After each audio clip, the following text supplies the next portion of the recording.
गेल्या काही आठवड्यांपासून देशभरात सीजेपी अर्थात कॉक्रोच जनता पार्टीच्या नावाची जोरदार चर्चा सुरू आहे। अभिजित दिपके यांनी सोशल मीडियावर सुरू केलेली ही मोहीम अल्पावधीतच लाखो युवकांपर्यंत पोहोचली।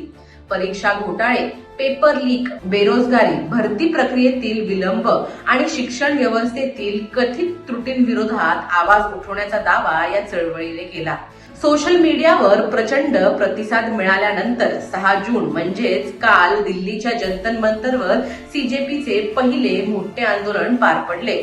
आंदोलनकर्त्यांनी केंद्रीय शिक्षण मंत्री धर्मेंद्र प्रधान यांच्या राजीनाम्याची मागणी केली आणि देशातील परीक्षा व्यवस्थेवर गंभीर प्रश्नही उपस्थित केले। धर्मेंद्र प्रधान इस्तीफा दो, इस्तीफा दो, इस्तीफा दो। धर्मेंद्र प्रधान इस्तीफा दो, इस्तीफा दो, इस्तीफा दो। तानाशाही नहीं चलेगी, नहीं चलेगी, नहीं चलेगी। तानाशाही नहीं चलेगी, नहीं चलेगी, नहीं चलेगी। नमस्कार, मी अनुष्का आणि तुम्ही पाहताय राज्य लोकतंत्र।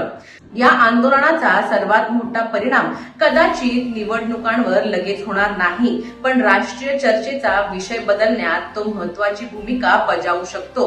गेल्या काही दिवसात बेरोजगारी, परीक्षा घोटाळे, शिक्षण व्यवस्था आणि युवकांचे प्रश्न पुन्हा एकदा राष्ट्रीय चर्चेच्या केंद्रस्थानी आले आहेत। जर ही चळवळ सातत्याने सक्रिय राहिली तर विरोधी पक्षांना युवकांमध्ये आपली पकड मजबूत करण्याची नवी संधी मिळू शकते। मात्र दुसरीकडे भाजपकडे अजूनही मजबूत संघटन, प्रभावी नेतृत्व आणि मोठा मतदार आधार आहे। त्यामुळे केवळ एका आंदोलनामुळे देशातील राजकीय समीकरणे पूर्णपणे बदलतील असं म्हणणं अतिशय योग्य ठरेल।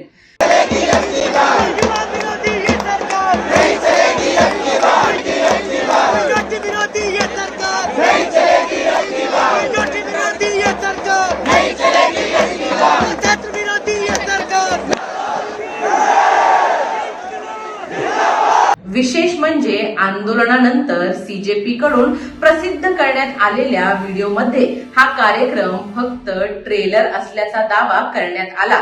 म्हणजेच आंदोलन इथेच थांबणार नसल्याचे संकेत देण्यात आले। जर पुढील काही महिन्यात देशभरातील विद्यार्थी, स्पर्धा परीक्षा देणारे युवक आणि बेरोजगारी तरुण या चळवळीभोवती संघटित झाले तर 2029च्या राजकारणात युवकांचे प्रश्न केंद्रस्थानी आणण्याचे श्रेय सीजेपीला जाऊ शकतं। मात्र जर हे आंदोलन फक्त एका दिवसाचाच उद्रेक ठरलं तर ही चळवळ इतर अनेक व्हायरल मोहिमांप्रमाणे इतिहासाच्या पाण्यामध्ये मराठीत राहू शकते। पण आता येतो या संपूर्ण कथानकाचा सर्वात वादग्रस्त भाग। काही राजकीय विश्लेषक, पत्रकार आणि सोशल मीडियावरील निरीक्षकांनी सीजेपी ही भाजपची बी टीम किंवा स्टंट डबल असल्याची शंका व्यक्त केली आहे। विरोधकांची जागा घेण्यासाठी सीजेपी निर्माण केल्याचा दावा सध्या चर्चेत आहे।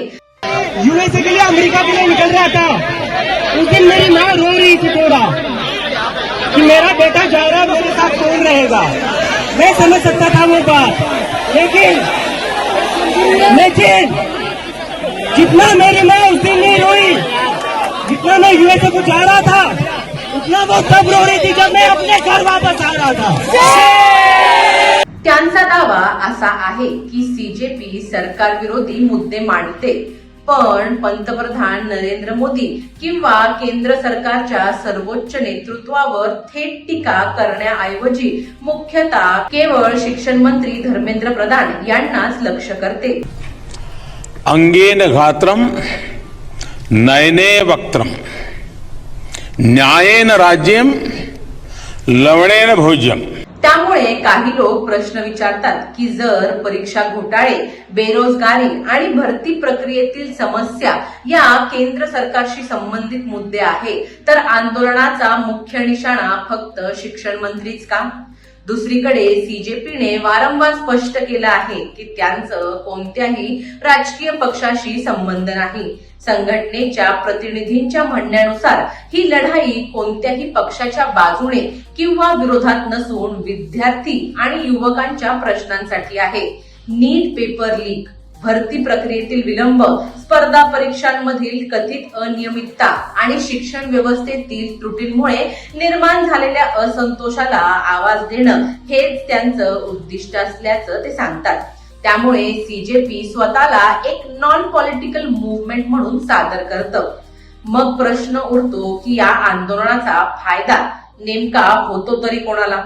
काही विश्लेषक तज्ञांचा युक्तिवाद असा आहे की जर एखादं आंदोलन सरकारमधील एका मंत्र्यालाच लक्ष करत असेल तर त्यामुळे मुख्य नेतृत्वावरील दबाव कमी होऊ शकतो. याची दुसरी बाजू अशी की गेल्या काही दिवसात रस्त्यावर उतरलेल्या विरोधी पक्षांचे क्रेडिट व विरोधी पक्षांना मिळणारी लोकप्रियता कमी करण्यासाठी भाजपने सीजेपी या स्टंट डबलची निर्मिती केली. भाजपचा सत्ताधारी आणि विरोधी बाकावर बसण्याचा हा मानस आहे.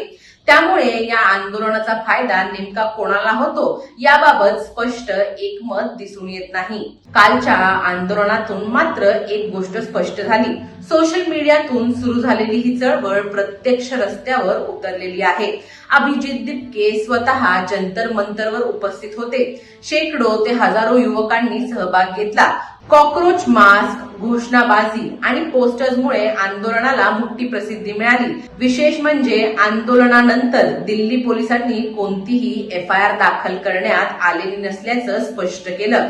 त्यामुळे सोशल मीडिया मोहिमेपासून प्रत्यक्ष जन आंदोलनाकडे जाण्याचा पहिला टप्पा सीजेपीने यशस्वीरित्या पूर्ण केल्याचं अनेकांचं मत आहे. या अगोदर जर आपण जंतर मंतरवर झालेली आंदोलनं पाहिली तर ती दीर्घकाळ चालणारी आणि मागण्या पूर्ण होईपर्यंत चालणारी ठरली. त्यामुळे सीजेपीचं हे आंदोलन एक दिवसीय असल्या कारणाने त्याबाबत बऱ्याच शंका उपस्थित झाल्या आहेत. विरोधी पक्षांचं क्रेडिट आणि जागा घेण्यासाठी केवळ बीजेपीने केलेला हा स्टंट असल्याचं म्हणलं जातंय. तुम्हाला याबद्दल काय वाटतं? सीजेपी ही खरंच युवकांची स्वतंत्र चळवळ आहे की बीजेपीचं स्टंट डबल आहे? तुमचं मत आम्हाला कमेंटमध्ये नक्की सांगा. व्हिडिओ आवडला असेल तर लाईक करा, शेअर करा आणि चॅनलवर नवीन असाल तर चॅनलला सबस्क्राईब करायला विसरू नका. धन्यवाद. दैनिक राज्य लोकतंत्र.